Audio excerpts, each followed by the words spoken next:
shawties, welcome back to another episode of the Shifting Your Atmosphere podcast. If you seeing this, that means we didn't make it all through everybody in part one, the first part episode where we started. So here we go in part two. We're gonna wrap it up and we're gonna get back into the Enneagram. And if you are not familiar with what exactly Enneagram is, let me go ahead and tell you real quick. You can go back to the last episode, or we'll just tell you real quick that we're going over 9 personality types.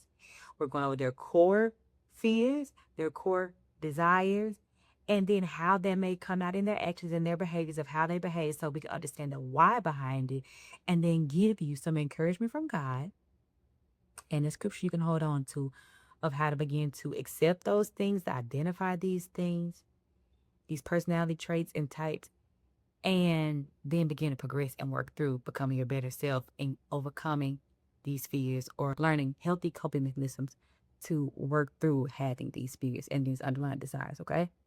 All right.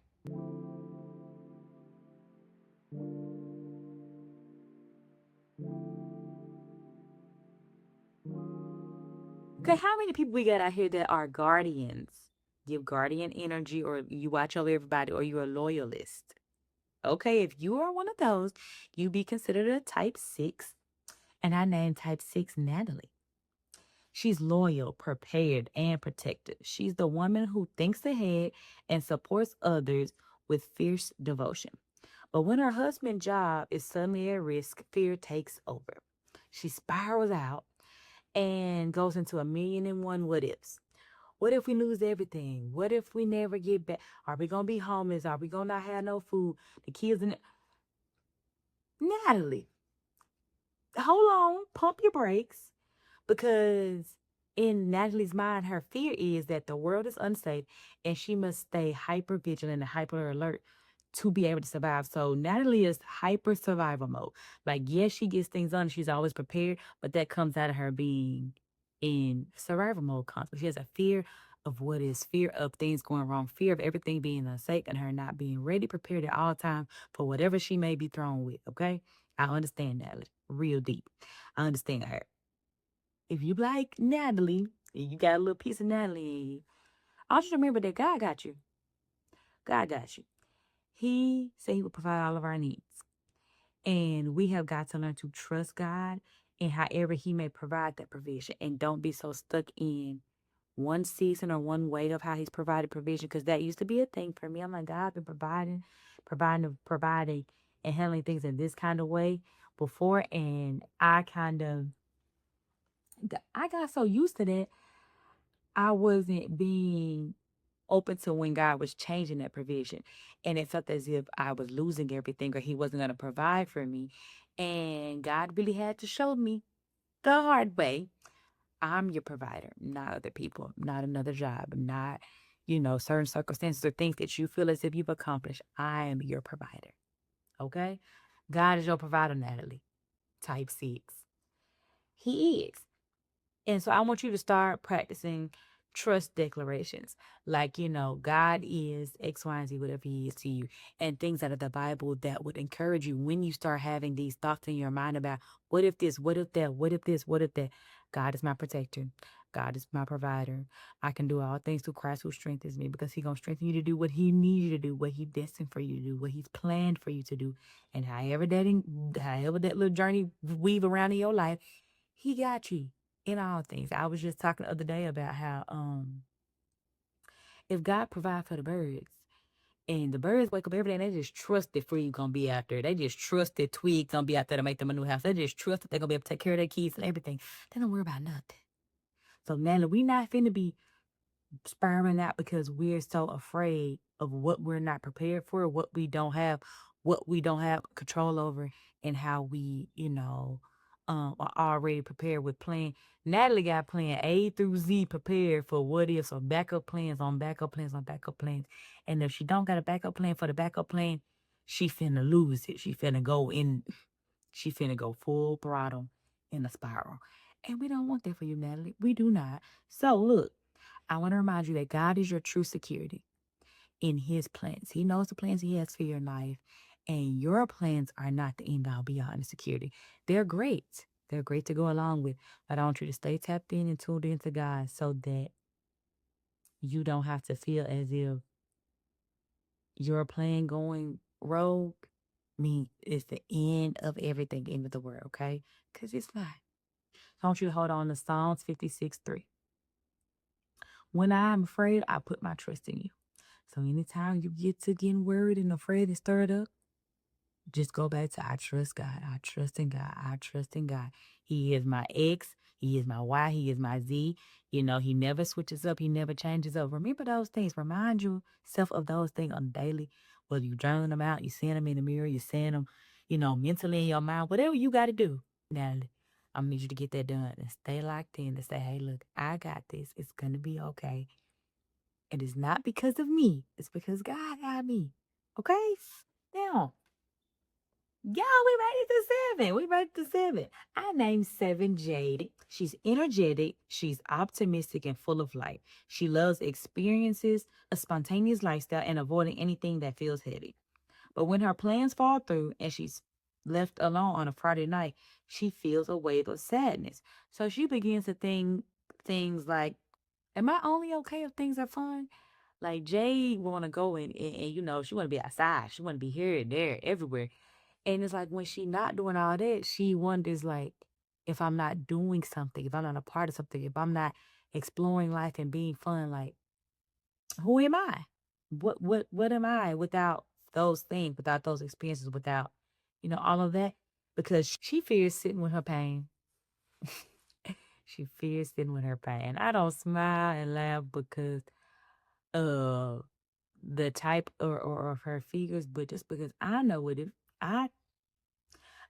what it feels like to not want to sit with the thoughts, with the pain. So it's like, oh, I'm gonna hop on this, I'm gonna hop on that, I'm gonna do this, I'm gonna do that. And it's not even Jade is not a person who's doing these things for people. She's not like one of the other numbers. She's doing these things to fill her life with things. So she don't have to sit with the emptiness. She don't have to sit with the alone. She don't have to sit and cope with the past, with the pain, with the things. She starts to do that because she fears actually going through that process and dealing with those things.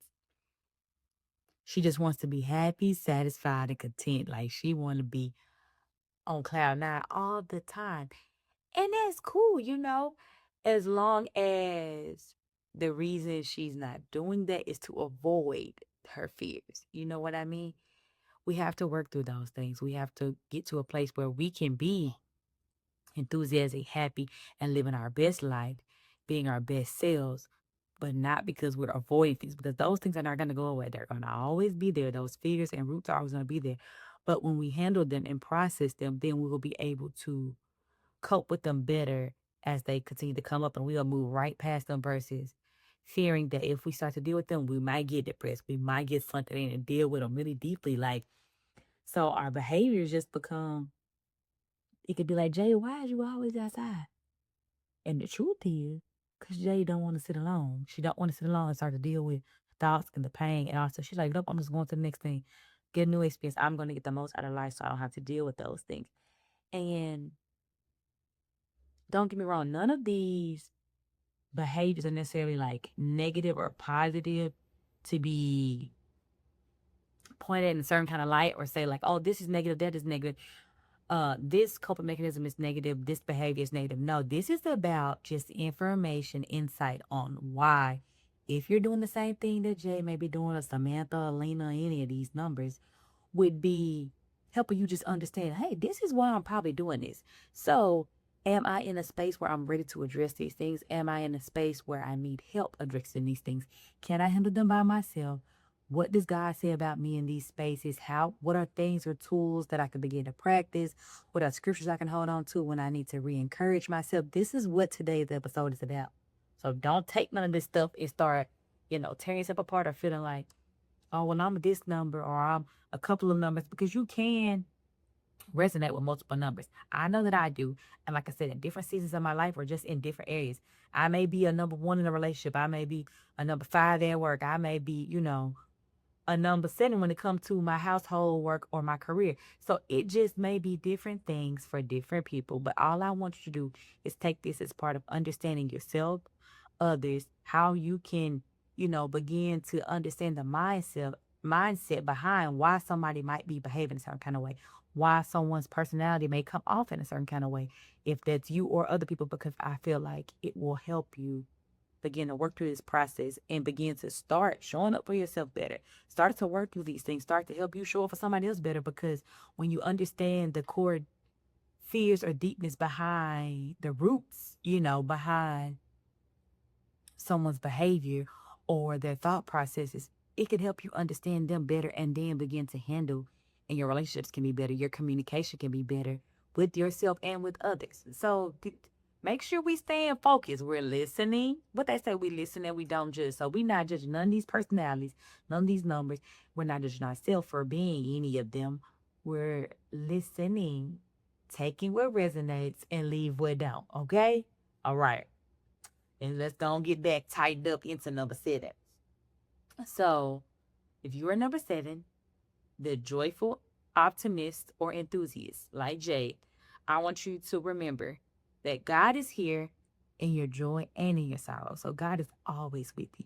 So, when you have to sit alone, God's still with you. Just the same way He's with you when you're doing all these amazing and beautiful experiences in life and living your best life. And also remember that in quiet time and being in alone, it's not emptiness.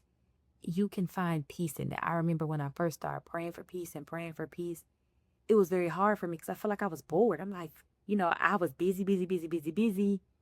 And it's like when I had peace, which is what I prayed for, I felt empty. I felt bored. I felt alone.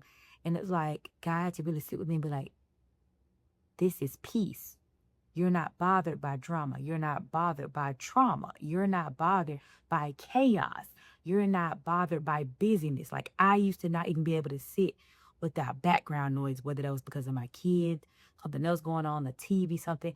And I started to even enjoy sitting in my house without noise because I also kind of got over my anxiety of certain noises that I couldn't explain. As a whole nother story out. But if I couldn't identify a noise, it caused me a lot of anxiety because I had a fear of things. But I began to grow to a point where I could sit in my house, in my living room, on my couch, and just sit there in quiet, sit there in silence with my own thoughts and not be worried, not be afraid. Look at things on my wall, my pictures, and be at peace. So, Jay, be happy, be excited, live your best life, but also don't be afraid to sit and truly, truly have peace and work towards the internal peace so that in those times of quietness and moments alone, you're okay. And you will begin to be okay with making space over those times and not feel like you got to fill all of your time and space with things or events or experiences because it's okay just to sit and rest with yourself and with God sometimes. Okay? I want you to remember Psalms 46:10. Be still and know that I am God. It's okay to be still. Sometimes it's good for us to be still because when we be still, we can really tap in and listen to God's voice. Listen to where He's directing us. Listen to where He's guiding us. Listen to what He's trying to show us about ourselves.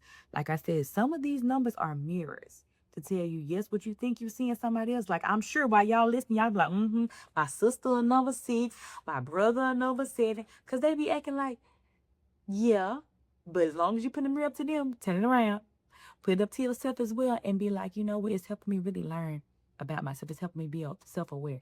Even if you don't know what to do with it, being self-aware is part of the first part of the battle. Like you got to understand you for what it is, the good, the bad, the ugly, and the indifferent. Okay. You got to know all this stuff so you can begin to work on it. And what they say? What's the opposite of denial, y'all? Admitting? Accepting? Why am I drawing a blank? I don't know. It's okay that I'm not being perfect in this episode.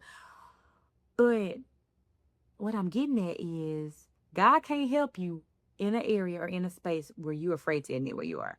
So if you any of these numbers, if you have any of these fears, if you have any of these desires that are underlined that you're not willing to speak on, that is, but they can be seen in your actions because they may show up differently for us. So these are not an end all be all.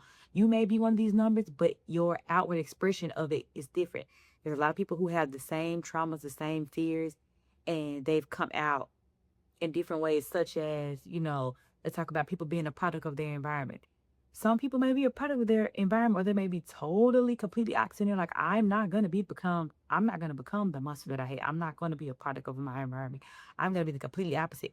So you have a level of control based off how much work you want to put into yourself in your life, overcoming things and working through things, and just bettering yourself overall. You're gonna become those things, good, bad, ugly, or indifferent, or you're going to be the opposite and do something different from that. But both of those things take work. I don't care what you say. As much negative stuff that you take, it take a lot of work to build up that much negativity, the same way you do to build up that much positivity. So pick ye this day what side you're going to be on, and use the Enneagram to help you understand information behind it so we can go forward, okay? Now we only got two more. We doing good. We only got two more. So if you number 8, I think I resonate most with number 8, y'all. If y'all need to know my number, I think I'm a Nicole. I'm a Nicole. So that's the protective leader or challenger. Nicole is confident, assertive, and protective. She's a natural leader and speaks up for justice. Baby, I'm speaking up for the little man. Y'all are not going to disrespect the little man in front of me. You're not. You're not. Because if they're not going to speak up for themselves, I'm speaking up for them. I am. So I was called, what they call me? Controversial. You like being, why you so controversial, baby? I'm just speaking up for the little man because y'all wrong. Y'all wrong. And y'all not finna do them like that. Not in front of me, you're not. My bad, y'all. Hold on. Okay, but Nicole is confident, assertive, and protective. She's a natural leader and speaks up for justice. Justice. But after breaking down in front of her small group, she feels exposed. They probably think I'm weak. It's even hard for me to use that word, child. I cannot stand that word. Calling me weak is like you want to fight. Like, I don't understand why you thought that 4-letter word was appropriate to say towards me. It almost feel like an attack on my life. Like, you thought you was gonna call me weak? That's crazy. No, no, no, not gonna happen. And it started off light at first, but you see how I'm assertive because I think like you probably think I'm weak because I broke down or I showed vulnerability. Like, so from a number 8 Nicole point of view, you fear that vulnerability will lead to betrayal or being seen as powerless or weak or less than. Like, I'm not weak. If I'm vulnerable, don't take my vulnerability for weakness. If I'm kind, don't take my kindness for weakness. If I am soft, don't take my softness for weakness, because that's not that. And you fear so much you fear being seen that way that you feel like you always got to be right here, right here, right. Like you got to be tight with it because you fear being seen that way.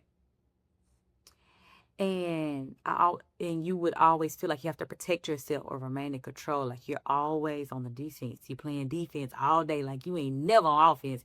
You ain't never on the bench taking no break. You on defense 25/8. It's exhausting. Just tell you right now, if you're in Nicole, you understand how tiring it can be to be a type 8.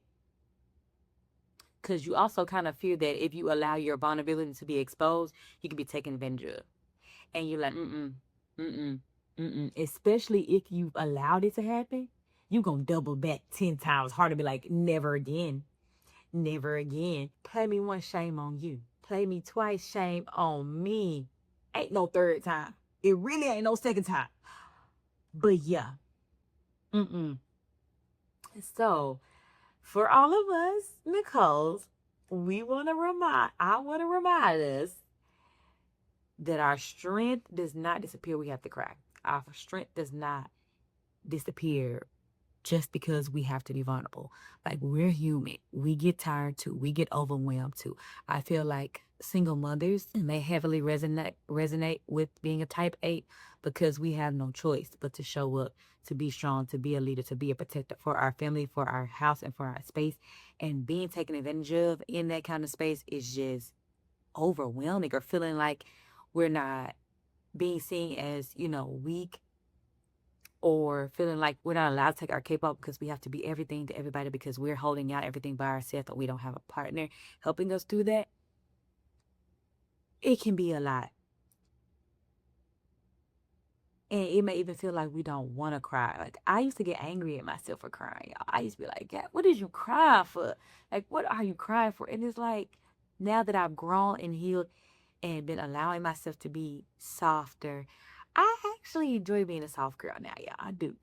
But it's hard to work through because you're afraid of that, allowing that vulnerability to be open. You're afraid that if I cry, they think I'm soft or I'm weak. If I cry now, they gonna try to think that this is something it's an area that they can get at me at, because you don't want to leave yourself open to on any end. So you just nervous about exposing yourself in those kind of ways. And we got to remember that God will fight for us. I just need to be still. I just need to be still and stay tapped into God and staying close to him and understand that he will fight for me. I don't have to keep fighting for myself. I don't have to keep defending myself. I don't have to, you know, I don't have to always seem like I'm strong and always putting on a strong face. And it's okay to cry if I need to cry. It's okay to be vulnerable if I need to be vulnerable. It's okay to have a moment and just take your cape off. I don't have to be strong all the time. I know I'm a strong person. I know I'm a strong woman, but I don't have to be strong all the time just to feel as if I won't be labeled weak just because I'm not exhibiting an extreme level of strength at every second and every moment. And I feel like sometimes, just because I resonate with this one so much, I feel like people can assume that we want to be in control of everything. And I don't think there's really that we want to be in control of everything, but it's more so that we're natural leaders. So we just naturally take the initiative to be in control of things. And then if it is a thing where you have a heavy level of responsibilities, you always seem to get it done, get it done, get it done, get it done. And it's almost as if that's an expectation of us to always be getting everything done. And it seems as if we don't accomplish that, which kind of ties into one of the other earlier numbers, that we're weak.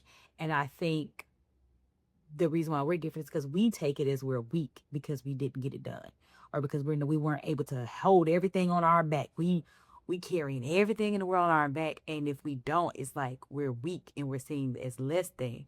Now the other person in the earlier number, who also felt like they were trying to do a lot and they were wanting to achieve a lot. They were wanting to, do a lot for others. And us is more so we want to keep the persona of being strong. We don't want to be seen as if we're not being strong, if that makes sense. Hopefully that you understand that point. The difference in kind of how they can be similar, but they're still different because what they're actually desiring out of that, like we desire not to be seen as weak. They desire to be loved. They desire to be, they're attaching their worth to their achievements. There's different desires and fears, even though they can kind of seem like they tie together or they seem similar. And I want us to practice letting God carry what we can't control, casting our cares on God. Y'all already know these things really is neat because it's what I be talking about. I'm going to learn that my strength doesn't diminish in my softness, that I am not less of a strong woman just because I allow myself to be softer and be gentle and be feminine. Like, I'm big on nurturing, but I nurture my children. I nurture other people. I even had to learn how to nurture myself and not be so hard on myself and be like, you didn't accomplish 85 million things today. You weren't strong today. You cried. As I said, I used to be mad at myself for crying. It's just like, you really gonna let yourself cry? You really gonna cry about this? And it's like, girl, cry. It's okay. You're gonna cry. You're gonna get it out. And you're gonna be okay. And I think for me personally, when I didn't allow myself that space to be soft, when I didn't allow myself the space to cry or whatever I needed, instead of always trying to be strong and bear it all, I would find myself with a lot of built up need for that stuff, a lot of suppressed energy in that. And then I would reach my boiling point, my breaking point, and it would like burst out and be overloaded. And it's like, girl, now you're doing too much. Now you're crashing out. And it's like with all of these, if we start to manage them well, understand them, we're able to minimize the breaking points that are so big and grand if we're handling it in smaller increments. And our scripture will be Exodus 14:4. The Lord will fight for you. You only need to be still. And last up, number 9. Her name's Alyssa. Alyssa is gentle. She's supportive and values harmony. She often adapts to others, avoiding conflict and keeping the peace. When she's asked to take on another task, she doesn't have capacity for it. She says yes out of habit. Then she cries afterward when she's overwhelmed and said, why can't I just say no? Why did I agree that? Knowing I can't do it, knowing I'm already stretched thin. I've been Alyssa before too. In a period of time, I learned to say no. My therapist helped me learn to say no and smile and say no and say, you know what? If you're like Alyssa, this is what you should say. You should learn to say, I would love to do that for you, but I just cannot. I would love to do that for you, but my schedule just will not allow it. I would love to do that for you. And you can get back to me another time and check and see if I have availability for that in another season, in another area, in another month when my schedule allows. You ain't got to say yes to everything. You can say no and not feel like the people are going to be offended or whatever. Like you have things too, and you're already overloaded. You cannot accept another thing. I learned to give out what I can offer, right? So if someone said, oh, well, can you do this entire project for me? No, but I can help you with this part. Oh, well, can you do these 8 tasks? Nah, but I got you 3. Even when it came to lending out money and everything, oh, well, can you give me $1,000? Nah, but I got you 50. And it helped me limit the expectations of myself, limit the being disappointed when other people were not as appreciative or they weren't reciprocating that kind of energy back to me because I found myself accepting all these things and saying yes to everything. And then once I was burnt out, you know, then you fall over to one of these other numbers. Who was checking on me when I was burnt out? But you was cool when I was saying yes to everything. Like Alyssa's inner critic would tell her fear would be that her voice will disrupt love and harmony and cause disconnection with whoever that is that she's constantly agreeing to saying yeses to. And I want to remind you that you matter too. Your health matters too. Your capacity, the time you build for yourself, showing up for yourself, choosing you, that matters too. And sometimes you have to say no just to do that. And it's not even because you don't want to, because you wouldn't, because you don't mind, none of that. But it's truly because you just don't have the capacity to do so. It's not, what good would it be for you to run yourself in the ground saying yes to everybody?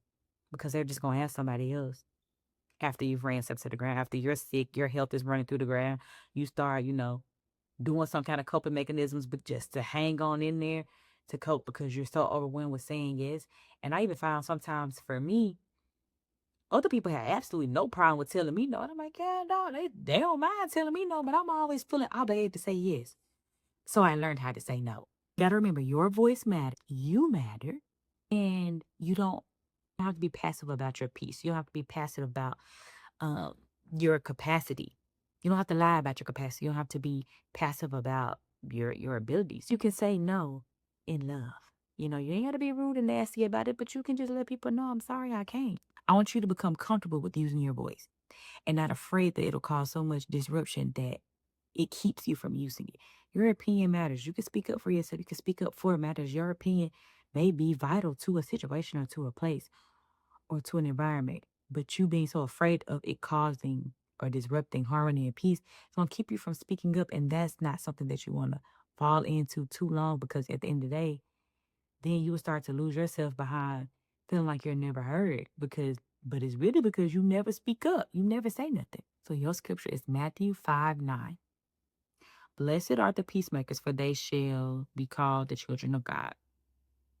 I want you to practice honesty and learn that you can still have peace even while using your voice. I want you to start to set boundaries with people. Okay? Boundaries are good. They are for you. They are to protect you. And trust God with being uncomfortable in certain situations where you're starting to, maybe He's gonna have you start speaking out like I had to become okay with the discomfort in putting myself out here just to do this podcast and to just speak out on God's name. Like I was like, not so sure about that because I felt like it would disrupt my relationship with some people by using my voice, sharing my story, or like even, being honest about some of my experiences. Like that would disrupt whatever kind of relationship I have with a person. I had to overcome being afraid to do that because am I going to use my voice and pursue personal growth for myself, for my own peace and my internal peace? Or am I going to keep protecting someone else's peace by not using my voice, or by protecting someone else and make sure they're always good and never make sure that I'm good? Like, we got to find that boundary and that balance for those things. So if you're Alyssa, it's okay to be calm and supportive. It's okay to be a peacemaker. I think about my grandma all the time. She always want to be the peacemaker. She don't want to speak up to make nobody upset, make nobody mad. She want everybody to love everybody and come together and grow and be together all the time and be in perfect harmony. And sometimes it ain't like that. But they don't make the truth no less the truth. They don't make you take care of yourself any less. Like, do not stretch yourself so thin that it becomes harmful to you as an individual trying to be peaceful for everybody else. Like, that's not okay. And when I stopped doing that, I gained some peace because I wasn't always trying to focus on prioritizing other people's peace. So that was all now, y'all. We made it through it. And the main goal that I want y'all to get out of this episode is to begin to recognize your type, whether you're a combination, whether you resonate with different ones at different areas, or you are real strict type. Like, I said I'm a type 8. I'm real tough in type 8, but I understand and I kind of sympathize with some of the other numbers as well because of different places that I've been in my life. But I want us to recognize these so that we can understand if possibly we're in a certain area or a certain point of our life are living out of areas of fear, and allow God to help us work through those fears and begin to grow beyond those fears and start to live out of freedom, start to live our best life, start to choose ourselves, start to become the best version of ourselves, and have better and healthy coping mechanisms over operating straight out of fear and silent fear at that. Like, we're not even vocalizing and telling people these are our fears, these are things we're worried about. We're just behaving out of our hidden fears and our hidden desires down deep, deep down. And some of these may be rooted in trauma. Some of these may have been caused by trauma. Some of these may be are from your inner child, your childhood traumas, or your childhood, fears, things that you started to feel a long time ago. It don't matter why. It don't matter where they stem from. What it matters is that you begin to recognize what they stem from, recognize if you're behaving out of fear, and then decide what you're going to do about it. If you don't know how to deal with it by yourself, as always, in the episode, you can join the chosen shawties, or you can book a free consultation with me to begin to work through what kind of coaching and client package you may want for me to walk through that with you more on a one-on-one basis. You can choose one of these journals. You can choose one of these prayer journals and start to journal out your thoughts, journal out your process, start to grow and watch yourself grow. If you have not tapped into the shift challenge, you need to, because we giving God 1 year, 52 weeks to help us work through where we are and get us to where we want to be. And we're going through the process. We're journaling out the process. We're journaling every day. We're taking time, even if it's in those uncomfortable thoughts, in those uncomfortable times where we don't really want to sit with our thoughts. We're putting it all in a journal, and we're coming back in 52 weeks, and we're looking back and we're seeing how far we come in those 52 weeks. Okay. So if you want to do the shift challenge, comment shift below. I will send that document directly to you so you can write out your commitment letter and get started today. If you're interested in one of the prayer journals, the link to purchase one digitally or a physical copy is always linked in the description below every episode. If you want to shop the look from today, you can always check out if any of the pieces were from Amazon, how you can shop those. If you want to join the chosen shotties, the link is also below in the description. Y'all, I'm link city in the bottom of the description. So don't be making me put all that time into the links if y'all don't want to click them. Okay? I'll just play it. But that is really all I have for you guys today. And if you feel like this information was helpful to you and you want to share with any of your friends, please do. If you have not liked our page and subscribed to our page already, go ahead, because we having good conversation in these podcast episodes. So come on back and visit with me again. And I want you to also remember that if you watch this whole episode through, I don't want you to take any of this and feel like you got to figure it out all today. This is just a starting point. This is just encouragement. This is just inspiration and motivation to get you to thinking about how you identify, get you to thinking about where you are, get you to thinking about why you're doing what you're doing and what your reasons behind it might be, so that you could begin to make progress for yourself personally, because I want you to be your best self. I want you to choose you. I want to support you while you do that, because I know what it's like to be one of these numbers. I know what it's like to live out of a space of fear and survival. And I also know what it's like when you start to grow out of it and how much different it is, how much of a weight is lifted from your shoulders. And I want you to feel like that. I want us all to win. I want us all to be happy. I want us all to become the best version of ourselves. And I want us all to support each other while we're doing it. So until the next episode.